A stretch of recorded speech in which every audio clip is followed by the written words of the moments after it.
Asia ఖండంలో మరొక యుద్ధం రాబోతోందా?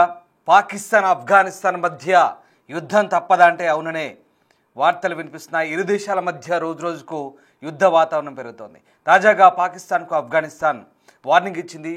పాకిస్తాన్ను లేపేస్తామంటూ హెచ్చరికలు జారీ చేసింది. భారత్ వేదికగా పాకిస్తాన్కు ఆఫ్ఘన్ మంత్రి డైరెక్ట్ వార్నింగ్ ఇచ్చారు.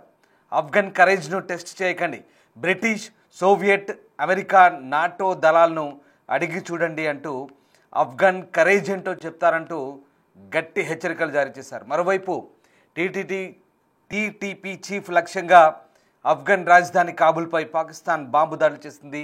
దాడుల్లో 30 మంది ఆఫ్ఘన్ సాధారణ పౌరులు మృతి చెందినట్టుగా చెప్తున్నారు. కానీ పాకిస్తాన్ మాత్రం 30 మంది తెహ్రీకే తాలిబాన్ పాకిస్తానీ గ్రూపు టెర్రరిస్టులను హతమార్చినట్లుగా ప్రకటించుకుంటుంది. అంతకుముందు రోజే ఆఫ్ఘన్కు పాక్ రక్షణ మంత్రి హెచ్చరికలు జారీ చేశారు. Enough is enough, our patience has run out అంటూ వార్నింగ్ జారీ చేశారు. ఈ నేపథ్యంలో ఈ రెండు దేశాల మధ్య ఇక తీవ్ర స్థాయిలో ఉద్రిక్తతలు పెరిగే అవకాశం కనిపిస్తోంది. ఇక పాకిస్తాన్, ఆఫ్ఘనిస్తాన్ దేశాల మధ్య పూర్తి స్థాయి యుద్ధం రాబోతోందా అంటే ప్రస్తుతం ఈ పరిణామాలను బట్టి అవునని అనిపిస్తోంది. ఆఫ్ఘన్ టార్గెట్గా ఆ దేశ రాజధాని కాబూల్పై పాకిస్తాన్ బాంబులతో విరుచుకుపడింది. పాక్ ఆఫ్ఘన్ దేశ సరిహద్దుల్లో ఉద్రిక్తతలు తీవ్ర స్థాయికి చేరాయి. ఇప్పటికే కాబూల్ సిటీని టార్గెట్ చేస్తూ పాకిస్తాన్ చేసిన దాడులో చాలామంది చనిపోయినట్టుగా తెలుస్తోంది. పాక్ దాడులను ఆఫ్ఘనిస్తాన్ తీవ్రంగా పరిగణిస్తోంది, ప్రతి దాడులకు సిద్ధమంటోంది. దీంతో ఆ రెండు దేశాల మధ్య యుద్ధం రాబోతుంది అనేది ఇప్పుడు ఆసక్తికరంగా మారబోతోంది. తెహ్రీకే తాలిబాన్ పాకిస్తాన్, ఇది ఉగ్రవాద సంస్థ. దీనికి ఆఫ్ఘనిస్తాన్ తాలిబాన్లు మద్దతు ఇస్తున్నారు. ఈ టీటీపీ సంస్థ ఆఫ్ఘన్ కేంద్రంగా పాకిస్తాన్లో దాడులకు తెగబడుతోంది. రైళ్లు పేల్చివేయడం, బాంబులు పేల్చడం వంటివి చేస్తుంది. ఆఫ్ఘనిస్తాన్ కేంద్రంగా తాలిబాన్ల మద్దతుతో నడుస్తున్న టీటీపీని కట్టడి చేయాలంటూ పాకిస్తాన్ కొన్నేళ్లుగా డిమాండ్ చేస్తున్న ఆఫ్ఘన్ తాలిబాన్లు డోంట్ కేర్ అన్నట్టుగా ఉంటున్నారు. దీంతో ఇప్పుడు పాకిస్తాన్ ఆఫ్ఘన్లోని టీటీపీ టార్గెట్గా విమాన దాడులకు తెగబడింది. ఇక మరో కీలక అంశం, పాకిస్తాన్లో ఉన్న లక్షల మంది ఆఫ్ఘనీలను తిరిగి వాళ్ళ దేశం పంపిస్తోంది పాకిస్తాన్. తాలిబాన్లపై ఒత్తిడి తీసుకురావడానికి శరణార్థులను ఉపయోగిస్తుంది. ఇప్పటికే ఆఫ్ఘనిస్తాన్లో ఆర్థికంగా చితికిపోయింది. తాలిబాన్ల దగ్గర డబ్బులు లేవు. ఈ క్రమంలోనే లక్షల మందిని తిరిగి ఆఫ్ఘనిస్తాన్ పంపించడం ద్వారా తాలిబాన్లపై ఒత్తిడి తీసుకొస్తుంది. ఇది కూడా తాలిబాన్లకు తలనొప్పిగా మారింది. ఇక మరొక అంశం, డ్యూరాండ్ లైన్. పాకిస్తాన్, ఆఫ్ఘనిస్తాన్ దేశాల మధ్య 2600 కిలోమీటర్ల సరిహద్దు ఉంది. ఆ సరిహద్దు నుంచి టీటీపీ ఉగ్రవాదులు పాకిస్తాన్లోకి ప్రవేశించి పాకిస్తానీయులను చంపుతున్నారనేది పాకిస్తాన్ వాదన. ఈ క్రమంలోని సరిహద్దుల్లో రెండు దేశాల సైన్యం మధ్య తరచూ కాల్పులు, గొడవలు, కొట్లాట్లు జరుగుతున్నాయి. ఈ నేపథ్యంలో ఒకసారిగా ఈ వాతావరణం అంతా వేడెక్కుతుంది. ఒకసారి పాకిస్తాన్ ఆఫ్ఘనిస్తాన్పై జరిపిన దాడులకు సంబంధించిన దృశ్యాలు చూస్తున్నాం. అలాగే ఒకరిపై ఒకరు పరస్పరం హెచ్చరికలు జారీ చేస్తున్నారు. ఇస్లామాబాద్లో పాకిస్తాన్ రక్షణ మంత్రి అలాగే పాకిస్తాన్ ప్రధాని ఇద్దరు కూడా పాకిస్తాన్కు హెచ్చరికలు జారీ చేస్తుంటే, మరోవైపు ఢిల్లీలో ఆఫ్ఘన్ విదేశాంగ మంత్రి పాకిస్తాన్కు హెచ్చరికలు జారీ చేస్తున్న వ్యాఖ్యలు కూడా ఉన్నాయి. ఒకసారి ఇద్దరు ఏం మాట్లాడారు చూద్దాం. से उनको फायदा मिल रहा है, जिस मुल्क से, जिस सरजमीन से उनको फायदा मिल रहा है, उस मुल्क के साथ दुश्मनी कर रहे हैं। सर, ये अब बर्दाश्त नहीं होगा. हमें यकसू होके मिनहसुल कौम जो है जवाब देना पड़ेगा इन लोगों को जो उनको पनाहगाहें मुयस्सर करते हैं, चाहे वो हमारी सरजमीन पे हैं या वो अफगानिस्तान की सरजमीन के ऊपर है. इसमें किसी को कोई शक नहीं होना चाहिए. अगर किसी गांव से या किसी पनाहगाह से 4 या 5 या 10 या 15 आदमी निकल के हमारे किसी फौजी काफिले के ऊपर जो है हमला करते हैं, उसका जवाब जो है हो सकता है सबको सब साथ कोलैटरल डैमेज भी हो. उसको सबको सब भुगतना पड़ेगा. जहां पे उनकी पनाहगाहें होंगी उनको भी भुगतना पड़ेगा, और जो लोग उनको पनाहगाह देते हैं उनको भी भुगतना पड़ेगा. Enough is enough. ये अब जो हमारे सब्र का पैमाना जो है पाकिस्तान की हुकूमत का, पाकिस्तान की अफवाज का जो है लबरेज हो चुका है.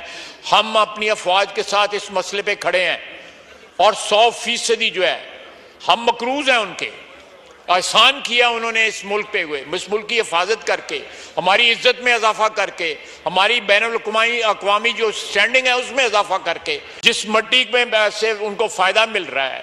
का दरवाजा हम नहीं खुलाए, तफाहुम होना चाहिए. और जो मुश्किलात जिस ममालिक के अंदर है वो अपना मुश्किलात खुद हल करे। जब अल्लाह ताला ने 40 साल के बाद अफगानिस्तान को अमन दिया, अफगानिस्तान को तरक्की नसीब किया, इस पर कमियत नहीं होना चाहिए। अफगानिस्तान भी इस खिते के एक आज़ाद मुल्क है, जब उधर अमन आया है तो फिर लोगों को क्यों तकलीफ है? ये अफगानिस्तान का लोग भी हकदार है, इंसान है, मुसलमान है, बशर है, ताकि इसी 4 सालों में जो सहूलियात आया है, जो अमन अमान आया है, जो तरक्की आया है, जो इक़्तिसाद और दूसरे शोबों में बेहतरी आया है, उसको और भी फ़रोग़ देना चाहिए। अफगानिस्तान में अमन और तरक्की ये सारे खिते के खैर में है। अफगानिस्तान आपको पता है कि इस खिते में वो इत्तिसाल और ट्रांजिट और इक़्तिसाद का एक मरकज़ बन सकता है। ये जोग्राफिया ऐसा है कि सेंट्रल एशिया और जनूबी एशिया के दरमियान ये बेहतरीन नज़दीक रास्ता है वसल का, तो इससे फ़ायदा उठाना चाहिए। इस हालात को ख़राब करना नहीं चाहिए। हम जैसे हिंदुस्तान के साथ अच्छा ताल्लुका चाहता है, पाकिस्तान के साथ भी अच्छा ताल्लुका चाहता है, लेकिन ये ताल्लुका दोनों तरफ से हो सकता है, एक तरफ से तो नहीं हो सकता है। इसलिए हमारा ख्वाहिश ये है कि ऐसी गलती को तकरार नहीं करना चाहिए। अफगानियों का हौसले नहीं आजमाया, उसको ज़्यादा छेड़ना अगर लोग करता है तो वो एक बार अंग्रेज से पूछे, फिर सोवियत यूनियन से पूछे, फिर अमेरिका से पूछे, फिर नाटो से पूछे, ताकि वो आपको थोड़ा सा समझाए कि भाई अफगानिस्तान के साथ ऐसे खेल करना ये अच्छा नहीं है। अफगानिस्तान का लोग, अफगानिस्तान का हुकूमत, अफगानिस्तान का जो मौजूदा सियासत है वो मुतवाज़िन सियासत है, वो सुलहामे सियासत है, वो बिरादरी चाहता है, हम इक़्तिसादी रवाबित चाहता है, हम डिप्लोमेटिक रवाबित चाहता है। जब डिप्लोमेटिक रवाबित मौजूद है तो वही रास्तों से मुश्किल हल करना चाहिए। इलाकों में ఇన్నాళ్ళు తాలిబాన్ల విషయంలో ఆచితూచి స్పందించిన పాకిస్తాన్ ఇప్పుడు ఆ టీటీపీ టార్గెట్గా ఆఫ్ఘనిస్తాన్పై వైమానిక దాడులకు దిగింది. ఆ టీటీపీ చీఫ్ను చంపినట్లుగా కూడా ప్రకటించుకుంటుంది. అయితే ఈ క్రమంలో రెండు దేశాల మధ్య యుద్ధ వాతావరణం కనబడుతోంది. పాక్, ఆఫ్ఘనిస్తాన్ దేశాల మధ్య పరిణామాలను భారత్ తీవ్రంగా పరిగణిస్తోంది. ఎందుకంటే ఈ రెండు దేశాలను బాధితులు భారత్ వైపు వచ్చే అవకాశం ఉంది కాబట్టి అది దేశ భద్రతకు ముప్పుగా భారత్ భావిస్తోంది. ఈ నేపథ్యంలోనే ఇటు భారత్ కూడా తలనొప్పిగా మారే అవకాశం ఉంది. మొత్తానికి పాకిస్తాన్, ఆఫ్ఘనిస్తాన్ దేశాల మధ్య యుద్ధం అయితే మొదలైంది, కాకపోతే పూర్తి స్థాయిలో కాదు. ఆఫ్ఘన్, పాక్ రెండు దేశాల ఆర్థిక సంక్షోభంలో ఉన్నాయి కాబట్టి పూర్తి స్థాయి యుద్ధం చేసినా అది 3-4 రోజుల్లోనే క్లోజ్ అయ్యే ఛాన్స్ ఉన్నట్టుగా విశ్లేషకులు చెప్తున్నారు. సో మొత్తం మీద పాకిస్తాన్ సంబంధించి ఇప్పుడు 30 మంది టెర్రరిస్టులను ఎన్కౌంటర్ చేసినట్టుగా అక్కడి పాకిస్తాన్ ప్రభుత్వం చెప్తోంది. పాకిస్తాన్లోని తెహ్రీకి తాలిబాన్ పాకిస్తాన్ ఎవరైతే టెర్రరిస్టులు ఉన్నారో వాళ్ళని ఖైబర్ పఖ్తూన్ఖ్వా ఓరగ్జాయ్ జిల్లాలో ఈ నెల 7న ఎన్కౌంటర్ చేసినట్టుగా అక్కడి పాకిస్తాన్ ఆర్మీ ప్రకటించుకుంటుంది. సో ఇప్పటికే 11 మంది పాక్ సైనికుల్ని వాళ్ళు మట్టుబెట్టారు. వాళ్ళు ఒక లెఫ్టినెంట్ జనరల్ ఉన్నారు, మేజర్ ఉన్నారు. ఆ తర్వాత ఆ ప్రాంతంలో పాకిస్తాన్ ఆర్మీ భద్రతా దళాలు ప్రతీకార ఆపరేషన్ కొనసాగిస్తాయి. అందుకే జమల్ మాయా ప్రాంతంలో పక్కా సమాచారంతో ఈ ఓరగ్జాయ్ జిల్లాలో ఈ రివెంజ్ ఆపరేషన్ చేసి 30 మంది టెర్రరిస్టులను తుదముట్టించినట్టుగా పాకిస్తాన్ ఆర్మీ ప్రకటించింది. కానీ వాళ్ళంతా సివిలియన్స్ అంటూ ఆఫ్ఘనిస్తాన్ చెప్తోంది. సో మొత్తం మీద ఇద్దరి మధ్య యుద్ధ వాతావరణం అయితే కనబడుతోంది. ఇటు ఆఫ్ఘనిస్తాన్ మంత్రి భారత్లో పర్యటిస్తున్న నేపథ్యంలోనే అటు పాకిస్తాన్ ఆఫ్ఘనిస్తాన్పై దాడులకు దిగడం అయితే ప్రపంచవ్యాప్తంగా చర్చనీయాంశంగా మారిన పరిస్థితి. అయితే ఆఫ్ఘన్ మంత్రి మాత్రం తమ సహనాన్ని పరీక్షించొద్దంటున్నారు. ఆఫ్ఘనిస్తాన్ గడ్డపై ఒక టెర్రరిస్టు కూడా లేడని అక్కడ విదేశాంగ మంత్రి అమీర్ ఖాన్ ముత్తాకి అంటున్నారు. తాము అధికారంలోకి వచ్చాక టెర్రరిజాన్ని నామరూపాలకుండా చేశామని, లష్కర్ తైబా, జైషే మహమ్మద్ లాంటి టెర్రరిస్టు ఆర్గనైజేషన్లన్నీ కూడా పాకిస్తాన్ నుంచి తమ ప్లాన్లు ఆపరేషన్ చేస్తున్నాయంటూ ఆరోపించారు. ఇప్పుడు ఆఫ్ఘనిస్తాన్లో శాంతి ఉందని, తమ జోలికి వస్తే ఎవరిని వదిలిపెట్టేది లేదంటూ పాకిస్తాన్ ఉద్దేశిస్తూ హెచ్చరిస్తున్నారు. సో రకంగా 2021లో తాలిబాన్ గవర్నమెంట్ అధికారంలోకి వచ్చాక తొలిసారి ఆ దేశ విదేశాంగ మంత్రి నేతృత్వంలోని బృందం ఇండియాలో అధికారికంగా పర్యటిస్తోంది. ఆఫ్ఘనిస్తాన్పై విధించిన ట్రావెల్ బ్యాన్ను యుఎన్ సెక్యూరిటీ కౌన్సిల్ తాత్కాలికంగా సడలించడంతో ఈ పర్యటన సాధ్యమైనట్టుగా చెప్తున్నారు. సో మన విదేశాంగ మంత్రి జయశంకర్తో అక్కడి విదేశాంగ మంత్రి, అక్కడి బృందం సమావేశమై ద్వైపాక్షిక సంబంధాలు, వాణిజ్యం, భద్రత, మానవతా సహాయం వంటి కీలక అంశాలపై చర్చించారు. ఈ నేపథ్యంలోనే అక్కడి విదేశాంగ మంత్రి పాకిస్తాన్కు గట్టి వార్నింగ్ ఇచ్చారు. ఆఫ్ఘన్కి చెందిన ఒక్క ఇంచు భూమి కూడా టెర్రరిస్టు చేతులు లేదని, మా గడ్డపై ఉగ్రవాదానికి స్థానం లేదు, టెర్రరిస్టులందరినీ ఏరిపారేశాం, ఆఫ్ఘనిస్తాన్లో శాంతిని స్థాపించాం, మిగిలిన దేశాలు కూడా శాంతి స్థాపనకు కలిసి పనిచేయాలంటున్నారు. అలాగే వాళ్ళు ఒకటే చెప్తున్నారు, మేమంతా కూడా ఉగ్రవాదాన్ని వదిలిపెట్టాం, ఇకపై ప్రపంచంలో ఎవరు కూడా, ముఖ్యంగా పాకిస్తాన్కి హెచ్చరికలు చేస్తున్నారు. మేము ఉగ్రవాదాన్ని వదిలిపెట్టాం, మీరు కూడా మాలాగా తయారవ్వండి, మీరు కూడా ఉగ్రవాదాన్ని వదిలిపెట్టండి అంటున్నారు. ముఖ్యంగా జైషే మహమ్మద్, అలాగే లష్కర్ తైబా లాంటి సంస్థలు స్పాన్సర్డ్ టెర్రర్ ఆర్గనైజేషన్స్గా మారి తలనొప్పులు తెస్తున్నాయంటూ వాళ్ళు కూడా ఆరోపిస్తున్నారు. ప్రధానంగా భారత్ తమకు మిత్రదేశమని, భారత్పై చేసే ఎలాంటి దాడులకు ఆఫ్ఘనిస్తాన్ సహకరించదో, ఆఫ్ఘనిస్తాన్ భూభాగాన్ని ఉపయోగించడానికి వీల్లేదంటూ గతంలో చెప్పారు, మళ్ళీ ఉద్ఘాటించారు.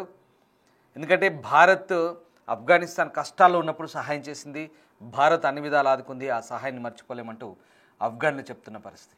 సో మొత్తం మీద ఇక్కడ పాకిస్తాన్కు ఆఫ్ఘనిస్తాన్ మధ్య పరిస్థితుల గురించి మాట్లాడుకుంటే, ఆ బ్రిటిష్ వాడు పోతూ పోతూ గీత గీసిపోసాడు. ఆ కొండల మధ్యలో ఖైబర్ పఖ్తూన్ఖ్వాకు ఆఫ్ఘనిస్తాన్ మధ్యలో డ్యూరాన్ లైన్ అంటూ గీత గీసిపోయాడు గతంలో. మనకు భారత్ పాకిస్తాన్కి ఎలాగైతే చిచ్చుబెట్టి వెళ్ళిపోయారో సేమ్ అలాగే ఇక్కడ కూడా జరిగింది. డ్యూరాన్ లైన్ అంటారు దాన్ని. 2500 కిలోమీటర్లకు పైగానే ఉంటుంది దాదాపుగా. సో ఈ డ్యూరాన్ లైన్ గురించే గొడవ ఇదంతా, ఈ సరిహద్దు గొడవలు ఇద్దరికి కూడా. ఇక్కడ ఆఫ్ఘనిస్తాన్ చెక్ పోస్ట్ నిర్మిస్తుంటే పాకిస్తాన్ పడట్లేదు. సో పరస్పరం కాల్పులు జరుగుతాయి. అక్కడ ఆర్మీకి ఇక్కడ ఆర్మీకి, ఆఫ్ఘన్లకు పాకిస్తాన్ ఆర్మీకి మధ్య కాల్పులు జరుగుతాయి. అది చాలా సర్వసాధారణంగా మన కాశ్మీర్లో ఎలాగైతే ఎల్ఓసి వెంబడి కాల్పులు జరుగుతాయో సో అక్కడ కూడా అలాంటి పరిస్థితి. సో అది రాను రాను ముదిరి పాకాన పడుతుంది. ఇప్పుడు ఆ తెహ్రీకి తాలిబాన్ పాకిస్తాన్ టెర్రరిస్ట్ ఆర్గనైజేషన్లు ఖైబర్ పఖ్తూన్ఖ్వాలో పాకిస్తాన్ ఆర్మీకి ముచ్చెమటలు పట్టిస్తున్నాయి. దీనికి అక్కడ ఆఫ్ఘనిస్తాన్లే వాళ్ళకి సాధిస్తున్నారంటూ పాకిస్తాన్ ఆరోపిస్తుంది. దీనికి ఆఫ్ఘనిస్తాన్ ఖండిస్తూ వస్తుంది ఎప్పటికప్పుడు. కానీ ఇప్పుడు పాకిస్తాన్ ఒక అడుగు ముందుకేసి ఏకంగా ఆఫ్ఘనిస్తాన్ గడ్డపై దాడులు చేసినట్టుగా, వైమానిక దాడులు చేసినట్టు చెప్తున్నారు. కానీ దీన్ని ఇక్కడ పాకిస్తాన్ ధృవీకరించట్లేదు.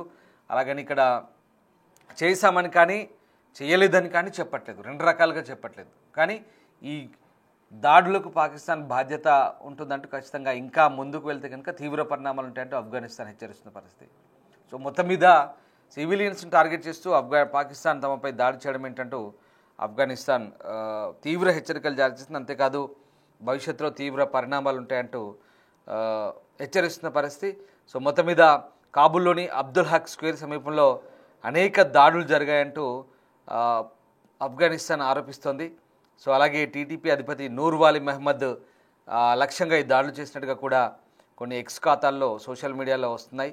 ఆ రకంగా అయితే ఈ మసూద్ మరణాన్ని అయితే ఎక్కడ వీళ్ళు ధృవీకరించట్లేదు. పైగా అతను బతికే ఉన్నట్టుగా ఒక ఆడియో టేప్ కూడా విడుదల చేస్తున్న పరిస్థితి. సో మొత్తం మీద అయితే ఇప్పుడున్న పరిస్థితుల్లో కాబూల్ నగరంపై దాడిని ఆఫ్ఘనిస్తాన్ కూడా చాలా తీవ్రంగా పరిగణిస్తోంది.